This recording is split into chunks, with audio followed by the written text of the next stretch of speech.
کہ لیسکو ٹاؤنشپ ڈویژن میں جعلی بلز بنانے والا گینگ پکڑا گیا۔ گینگ کے اراکین صارفین کے جعلی بلز جاری کرتے تھے۔ ٹاؤنشپ ڈویژن کے صارفین کو جعلی بل جاری کیے گئے۔ جعلی بل سامنے آنے پر 2 رکنی گینگ کو پکڑ لیا گیا ہے۔ ایکسین ٹاؤنشپ ڈویژن نے دونوں افراد کو پولیس کے حوالے کر دیا ہے۔ یہ کیا ماجرا ہے، جان لیتے ہیں شاہد سپرا سے۔ جی شاہد سپرا، آگاہ کیجیے گا۔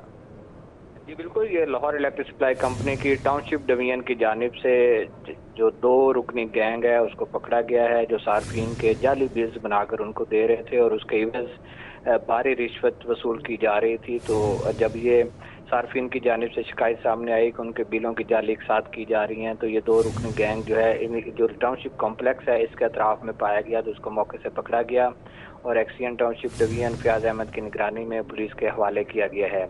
لیسکو کام نے یہ بتایا ہے کہ ان کے پاس لیسکو کے جو بل ہے اس کا خالی لے آؤٹ موجود ہے، اس پر وہ ایڈیٹنگ کرتے ہیں اور ایڈیٹنگ کرنے کے بعد وہاں پر جعلی بلز تیار کیے جاتے ہیں، جو کہ بینک میں جب جاتا ہے تو اس کو ایکسیپٹ کر لیا جاتا ہے۔ لیکن 2 قسم کی شکایت جو ہے وہ سامنے آئی تھی۔ ایک تو نشاندہی کی گئی کہ بل پر جو ریوائزڈ بل ہے اس کے سپیلنگ مسٹیک تھی، کہ ریوائز بل کے سپیلنگ غلط لکھے گئے تھے، تو اس بھی بات سامنے ہے۔ دوسری جو اماؤنٹ جو بقایا جات کی صورت میں ہوتی ہے لیسکو کے کسی نہ کسی ایریئر کی صورت میں، یہ ڈیفرڈ اماؤنٹ کی صورت میں بل پہ شو ہو رہی ہوتی ہے، لیکن جن صارفین کے جعلی بلز تیار کیے گئے ان کو کرنٹ بل تو دے دیا گیا، لیکن جو بقایا جات کی اماؤنٹ تھی وہ بلز پر شو نہیں ہو رہی تھی۔ تو ان 2 چیزوں سے نشاندہی کر کے یہ 2 رکنی گینگ کو پکڑا گیا ہے۔ لیسکو کے ملازمین بھی اس میں ملوث ہیں جو کہ ان کی معاونت کرتے تھے، ان کے خلاف تحقیقات اور انکوائری کی جا رہی ہے اور ایکسین ٹاؤنشپ ڈویژن نے بتایا ہے کہ جیسے ہی ان کی معاون ہونا یا ان کی معاونت ان پر ثابت ہوتی ہے تو اس کے بعد مزید کارروائی عمل میں لائی جائے گی اور ایسے ملازمین کو نوکری سے برخاست کر دیا جائے گا۔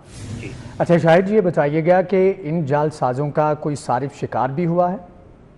جی بالکل، شکار ہوا ہے۔ جو بل سامنے آیا ہے اس میں دیکھا جا سکتا ہے کہ یہ 40,000 کا جو بل جاری کیا گیا تھا خاتون کو انہوں نے بھیجا تھا، یہ لیاقت آباد سب ڈویژن کی رہائشی ہے۔ تو جب 40,000 بل انہوں نے خاتون کی جانب سے جمع کروایا گیا ہے، اس کے باوجود لیسکو کے ریکارڈ میں چونکہ ایریئر اماؤنٹ موجود تھی اور وہ نادہندہ صارف شو ہو رہی تھی، تو اس نے شکایت کی کہ ان کا بل تو ادا ہے لیکن اس کے باوجود ڈسکنیکشن کی گئی ہے، تو ان کا میٹر اتار لیا گیا ہے۔ جب اس بات کی تحقیقات کا دائرہ کار تھوڑا وسیع کیا گیا تھا تو وہ خاتون یہاں کمپلیکس میں موجود تھی، تو وہ جعلی بلز بنانے والے اراکین بھی یہاں موجود تھے۔ اس خاتون کی نشاندہی پر یہ 2 رکنی گینگ کو یہاں سے پکڑا گیا اور پولیس کے حوالے کیا گیا ہے۔ اور بھی بہت سارے بلز ہیں جن کی تحقیقات کی جا رہی ہیں کہ لیسکو کا جو ٹاؤنشپ ڈویژن کا جو کمرشل ڈپارٹمنٹ ہے، کسٹمر سروسز ڈپارٹمنٹ ہے، اس کے بھی ابتدائی طور پر بات سامنے آئی کہ 2 ملازمین جو ہیں اس میں ملوث ہیں، ایک کو ٹرمینیٹ کر دیا گیا ہے، دوسرے کے خلاف تحقیقات کی جا رہی ہیں۔ اگر ان پر بھی یہ الزام ثابت ہوتا ہے تو اس کو بھی نوکری سے فارغ کر دیا جائے گا۔ بیسیکلی لیسکو کو تو اس کا نقصان نہیں ہو رہا، لیکن صارفین کو ضرور اس کا نقصان ہو رہا ہے کہ جعلی بلز بنوانے پر وہ رشوت بھی دے رہے ہیں، بھاری بھرکم جو اماؤنٹس ہیں وہ بھی گینگ یہ وصول کر رہے ہیں، لیکن اس کے باوجود ان کے کنیکشن منقطع کیے جا رہے ہیں۔ جی ٹھیک ہے شاہد سپرا، آپ کا بہت شکریہ۔